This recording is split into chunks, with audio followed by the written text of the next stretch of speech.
Yo, what is up? Hope you're having a good day today. My day is going excellently. I am Tim Burzens, of course, from Amplified Metabolism, and I'm back today with more great content on how metabolism is so crucial to every single area of your health and why you should always be working to optimize it to increase your cellular, respiration, and energy production so you can live a better life all around. Better health, better recovery, all the other good stuff that comes along with it. So the topic of today's video is muscle cramping. Specifically, we're going to be talking about the mineral and electrolyte balances that accompany a low metabolism and that cause muscle cramping to happen. Then we're going to talk about how to fix that and how the high end of the metabolism is associated with a very strong ion gradient, a very strong cellular electron balance or electrolyte balance, mineral balance that prevents cramping from happening. So we're going to dive right in. We're going to start by talking about why muscle cramps even happen in the first place. And the big thing is a dysregulation between the minerals inside of the cell and the outside of the cell. But in order to explain that even better, let's actually go further and look at exactly why and how a muscle contracts, because that's going to elucidate a lot of things we need in order to understand why the cellular ion gradient that is dysregulated, why that is affecting your muscle cramp and your muscle's ability to contract. So, to start off, muscle is made up of a bunch of actin and myosin proteins. They're called they're protein filaments. They're all lined up, and the actin and the myosin interact through a cross-bridge cycling system. I'm not going to go into all the specifics of it, but basically, actin and myosin will grab onto each other and pull closer. And when you have a bunch of them all lined up and they're all grabbing and pulling closer, the muscle contracts and it pulls your bones together. And that's the basis of muscle contraction. Now, the important thing here to realize is that ATP, the cellular energy currency, if you want to call it that, basically your body will break it down into ADP. ATP stands for adenosine triphosphate. ADP is adenosine diphosphate. So it takes one of those phosphate groups off, releases energy, and your muscles use that energy. But the cool part is that your muscles aren't actually really using the energy to contract. They're using the energy to relax the fibers once they have contracted. So actin and myosin will actually bind on their own when they're not being blocked by troponin, which is calcium dependent. Now, that's really important because calcium is one of the minerals that we're going to be talking about that gets dysregulated. Actually, it's the main mineral that we're going to be talking about as it gets dysregulated. So hopefully this isn't going over your head. I'm trying to explain this in pretty simple terms, but basically muscles will contract. If they don't have the ATP to uncontract, they stay contracted, and that's where you get the cramp. Cramps up, you need to get more blood supply, you need to get more glucose to create more of the ATP so that it can finally start to relax again. And that's actually exactly why rigor mortis happens in dead people, because their bodies obviously stop creating energy at all in any form, and so the muscles all stiffen. All the actin and myosin end up contracting together and staying contracted without any ATP. And they've actually done some studies where they've injected ATP into dead tissue and it will relax. So the rigor mortis is 100% because there's no energy. So with all that out of the way, now we can look at the individual electrolytes, the individual minerals inside and outside of the cell and why they have the effect that they do. So to start off, sodium and calcium are usually outside of the cell. There's a little bit of calcium inside the cell and it's very necessary for the functions that it has, but when too much calcium gets in the cell, it actually hurts ATP production. And a big part of this is that it can do some damage to the mitochondria, but it's also very alkaline, so it causes the cell to swell. And anytime a cell is swollen, it's getting the signal basically to hold on to energy, to conserve energy, because it's getting ready to split in two. That's kind of the evolutionary design of a cell, is that when it's alkaline, when it's swelling, it's getting ready to split, it needs to conserve energy. It's a stress state. So with too much calcium, the mitochondria are not able to create enough ATP because they're holding on to more of that energy.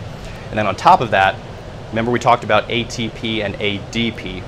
ADP is the form that is already broken apart and it's lower energy, and that binds specifically to calcium. Whereas ATP is mostly stored with magnesium. Magnesium and ATP are usually bound together in most of the ATP that you find in your cells.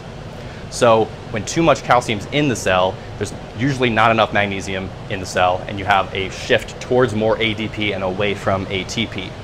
And when that happens, the muscles will contract, not enough ATP, and they cramp. And then on top of that, there's also the sodium and potassium will also be usually messed up. Sodium is usually outside of the cell, potassium is usually inside the cell, but during the low metabolism state where the cell's not creating a lot of energy, it can't keep the sodium out. There's a sodium potassium ATPase enzyme that basically takes 3 potassium inside the cell and 2 sodium outside the cell and swap them. It kind of keeps the balance there. But if you're not producing enough energy, that enzyme can't work, and then you run into problems where the extracellular, the outside the cell ions, sodium and calcium, end up inside the cell, while the intracellular potassium and magnesium end up outside the cell. And then your body, in addition to that, you have the whole hormonal effect that I talked before with aldosterone, where your body is holding on to sodium, losing potassium and magnesium, especially now that they're in the extracellular fluid where they shouldn't be. But there's other videos that I talk about that, and you can go check those out on my channel. All right, so with all of that crazy science that I just explained out of the way, we can get into the actual practical steps about how to reduce cramping and how increasing your metabolism will actually help keep the ion gradient there so that you don't cramp as much. And one of the biggest things is eating more of the carbs, getting that oxidative phosphorylation going, but also thyroid hormone is really, really important. Those two things are the same. You really need thyroid in order to ramp up your oxidative metabolism, but you also need glucose and oxygen in the cell in order to do that. Now, the reason this works so well is that has to do with what the metabolic byproduct is. If you're creating energy through glycolysis of carbohydrate alone, you're producing lactic acid, which is very inflammatory, but you're not producing any carbon dioxide. When you burn fatty acids, you're producing some carbon dioxide, but it's about 2/3 the amount that you would normally get if you're creating, if you're using oxidative phosphorylation to break down carbohydrate. And obviously that, what we call oxidative phosphorylation, the respiration pathway, using glucose to break down for fuel with oxygen is the best. That's the metabolism that we want to be using the most. That's the relaxed, recovered metabolism, as opposed to elevated fatty acids and glycolysis, which is more of like the stress metabolism. So when respiration is going really, really strong, you're creating lots and lots of CO2, and that CO2 is acidic. Now remember before I said that calcium is alkaline and it makes the cell swell. When you produce lots of CO2, that CO2 helps to bind the calcium, take it out of the cell, and restore normal cellular function. And when there's not too much calcium in the cell, it's helping to produce even more ATP. Now, in addition to that, that CO2 is also helping oxygen get into the cell, which is helping more oxidative phosphorylation, which is the whole positive feedback loop thing that I talked about before.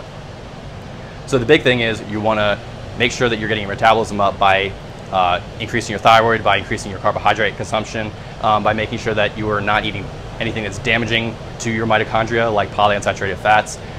You can even be eating more saturated fat, especially the medium and short chains, which help to protect against PUFA and help to stimulate aerobic respiration of glucose, which is the oxidative phosphorylation pathway.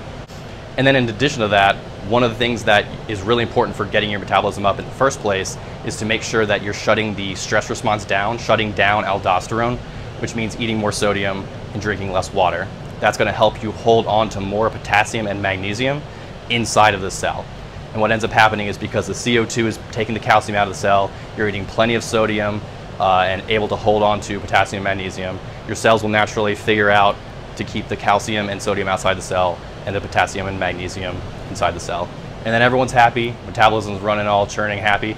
You feel great, your cells feel great, and it's all a big, wonderful, happy merry-go-round.